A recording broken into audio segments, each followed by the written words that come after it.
This is a lesson from our Making a Graphic Novel course. To get the full course, go to bluebanimation.com/makingagraphicnovel. So now we're back in Photoshop, and we're going to look at how we ink the spread that we're doing digitally. Now, just like we had to get the right tools to do our traditional inking, we need to set up some tools to do our digital inking as well. Specifically, we want to set up a couple brushes to use. Now, there are lots of places online that you can get good brushes for inking comics. One of my favorite places where you can buy brush packs is a site called Friendin. They have a nice set of tool presets for inking in Photoshop, but we're actually going to start by using a set of brushes that's free and even easier to get.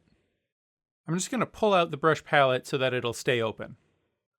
Now, if you go to the corner menu of the brush palette, you can see there's a link here for Get More Brushes.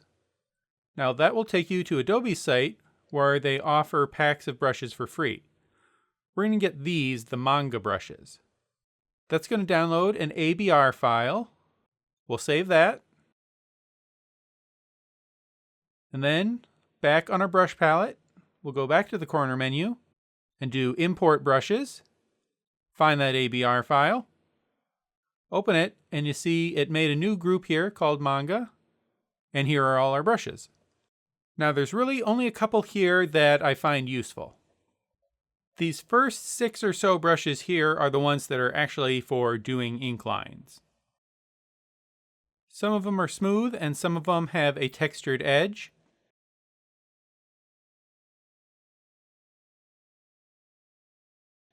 The one I like for this project is going to be this crisp one. It has just a little bit of texture along the edge. Now, one thing I don't like about these brushes is that every time you select it, it defaults back to a very small size, and it sets your smoothing option back to 0. So I'm actually going to adjust the settings on these and save my own presets. I'm going to start by adjusting the size.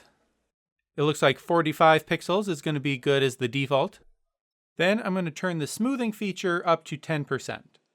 This feature smooths out your stroke so Photoshop doesn't pick up as much of a wobble like you normally get when drawing with a tablet.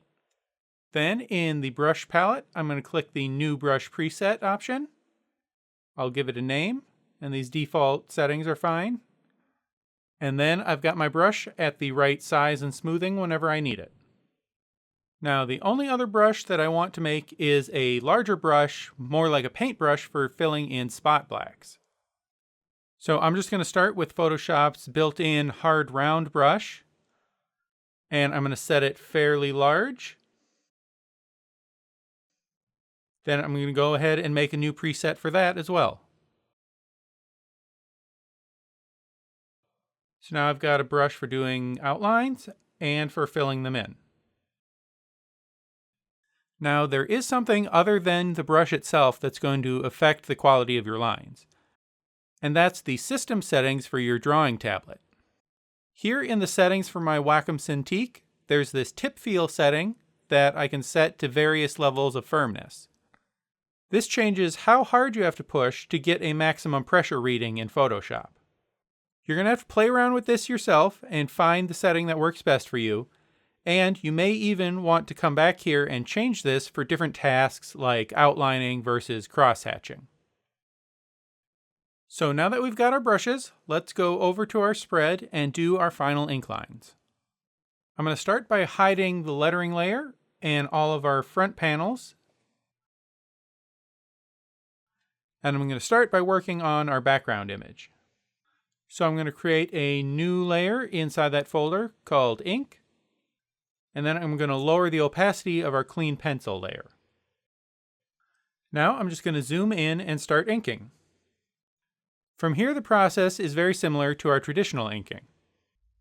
Though, of course, we have the benefit of the undo command, and we can use our eraser to erase our ink lines perfectly. One big similarity with traditional inking is that you want to be constantly rotating the page so that you can get the most comfortable stroke to lay down the most accurate line. In Photoshop, you rotate by holding the R key and dragging the canvas.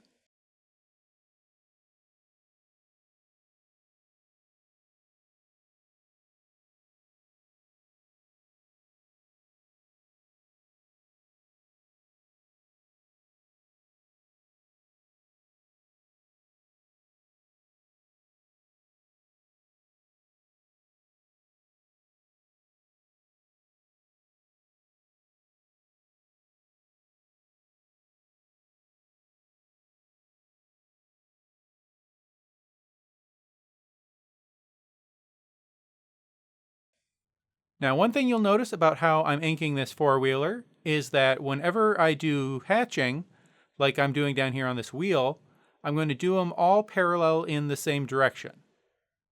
This helps emphasize the motion of the four-wheeler as it's jumping. I'm eventually going to add those motion lines onto the four-wheeler to further enhance that sense of direction.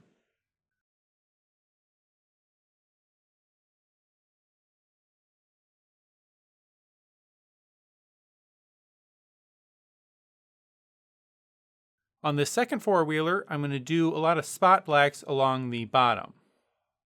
That's going to help it stand out and give it a nice silhouette against that big open white sky.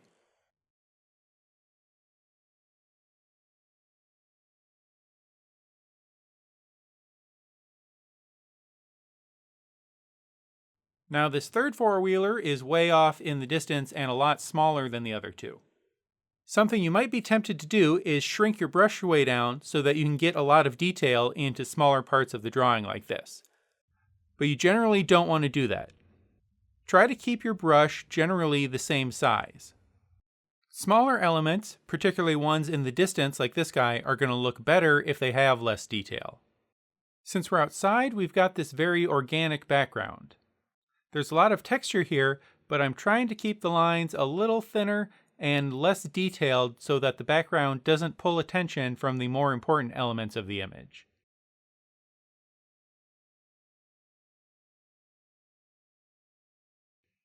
And with these cars, I'm not too worried about detail either, because they're mostly going to be covered up by our front panels anyway. So that's the background splash image done. Now let's turn our front panels back on and do the inking inside of those.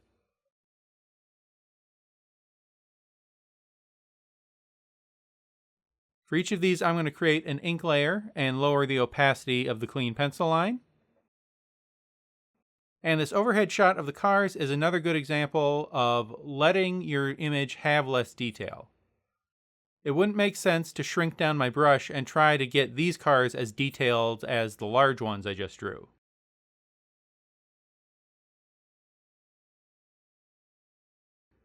So you'll notice that one of Jackie's friends here has black hair that I'm painting in with a spot black.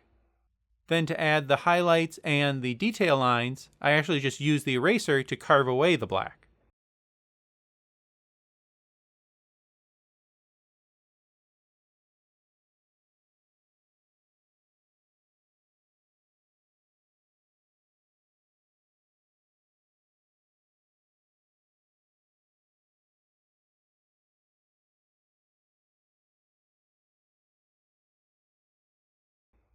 So that's our inking done.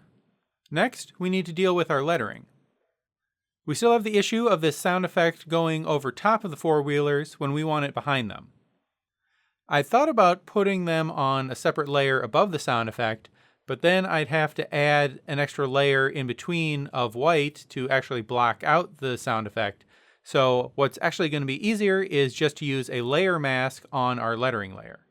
First, I'm going to right-click on the layer and rasterize it, which is going to break the link to the Adobe Illustrator file where we made the lettering, and now it's just a regular Photoshop layer. I'm going to click the layer mask button down here to add a layer mask. Then I'm going to lower the opacity of our lettering layer slightly so that I can distinguish the black of the lettering from the black of our inks. Then I'm just going to paint with black on our layer mask to block out the portions of that sound effect that we don't want to be shown.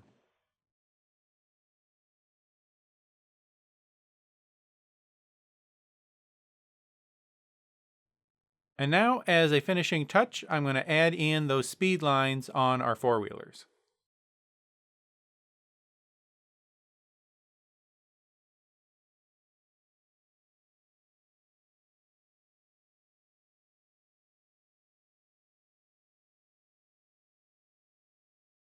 And also, let's put some on these dollar bills that are flying away.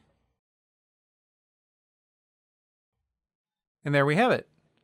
This spread is all inked and ready to be screen toned or colored in. This course is truly a one-stop shop for learning everything you need to get started making your own graphic novel. So what are you waiting for?